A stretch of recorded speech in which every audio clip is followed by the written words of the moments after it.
சரிகமபா நிகழ்ச்சியில Sabesan record braking பண்ணியிருக்காரு அப்படிங்கிற தகவல் வெளியாகி எல்லோருக்குமே மிகப்பெரிய ஒரு ஹாப்பினஸை ஏற்படுத்தியிருக்கு அப்படின்னு தான் சொல்லணும். என்ன நடந்திருக்கு அப்படிங்கிறத தான் இந்த ஒரு வீடியோல நம்ம பார்க்க போறோம். சரிகமபா நிகழ்ச்சியில டிக்கெட் டு ஃபினாலே ரவுண்ட் போய்க்கிட்டு இருக்கு. இது 4வது வாரம். இந்த வாரமாவது சபேசன் உள்ள போவாரா அப்படிங்கிற மிகப்பெரிய கேள்வி நம்ம எல்லாருக்குமே இருந்து வந்துட்டு இருந்துச்சு. அவர் போயிருக்காரு அப்படிங்கிற ரொம்பவே சூப்பரான ஒரு தகவல் தான் சமீபத்தில் கிடைச்சிருக்கு. அவர் எப்படி போயிருக்காருன்னு கேட்டா அதுதான் பயங்கர ஷாக்கிங்கா இருக்கும். சரிகமபா நிகழ்ச்சியிலே இதுவரைக்கும் யாரும் பண்ணாத மிகப்பெரிய ஒரு ரெக்கார்டை சபேசன் பண்ணியிருக்காரு. அது என்ன அப்படின்னா, இதுவரைக்கும் பல லட்சங்கள் வந்து அவரு ஓட்டா பெற்றிருக்காராமா.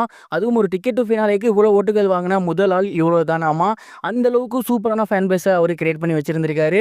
அதனால தான் அவரு இந்த முறை டிக்கெட் டு ஃபினாலேவை வின் பண்ணியிருக்காரு. அது மட்டும் இல்லாமல் ஜட்ஜஸ் பாயிண்ட்ஸ் போடுவாங்க இல்லையா, அதில் இத்தனை வாரம் வந்து பார்த்தீங்கன்னா அவருக்கு பாயிண்ட்ஸ் அதிகமாகவே இருந்திருக்கு. பயங்கர லீடிங்லேயுமே இருந்திருக்காரு.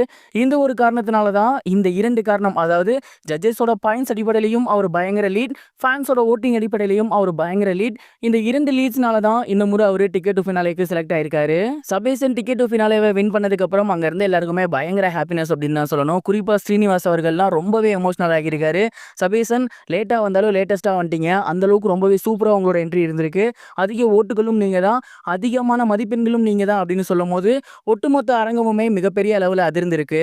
சபேசனோட இந்த ஒரு வெற்றி அப்படிங்கிறது உண்மையிலேயே அவங்களோட ஃபேன்ஸுக்கு மிகப்பெரிய ஒரு ஹாப்பினஸை கொடுத்துருக்கும் அப்படின்னு தான் சொல்லணும். ஏன்னா கிட்டத்தட்ட 3 வாரமா அவங்க ரொம்ப ரொம்ப கஷ்டப்பட்டுட்டு இருந்தாங்க. ஏன்னா டிக்கெட் டு ஃபினாலே ஸ்டார்ட் ஆன உடனேயே முதல் வாரமே அவர் செலக்ட் ஆகியிருக்க வேண்டியது, ஆனால் அவர் செலக்ட் ஆகல. 2வது வாரம் ரொம்ப சூப்பராக பர்ஃபார்மன்ஸ் பண்ணியுமே அவருக்கு கொடுக்கல.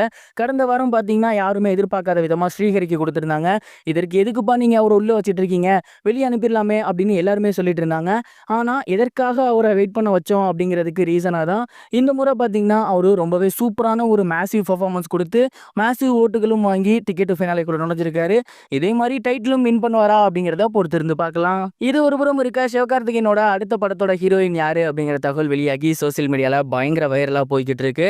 சிவகார்த்திகேயன் அவர்கள் இப்ப பராசக்தி படத்துல நடிச்சு வந்துட்டு இருக்காரு. அந்த ஒரு படம் நடிச்சு முடிச்சதுக்கு அப்புறம் இயக்குனர் வெங்கட் பிரபு அவர்களோட சேர்ந்து அவரு புதிய படம் ஒன்று பண்ண போறாரு. அண்ட் அந்த ஒரு படம் அடுத்த வருஷம் தொடங்க போகுது. அந்த படத்தோட ஒரு சில அப்டேட்ஸ் அடுத்தடுத்து வெளியாகி வந்துட்டு இருக்கு. அந்த வகையில சமீபத்துல அந்த படத்தோட ஹீரோயின் யாரு அப்படிங்கிறது தெரிய வந்திருக்கு.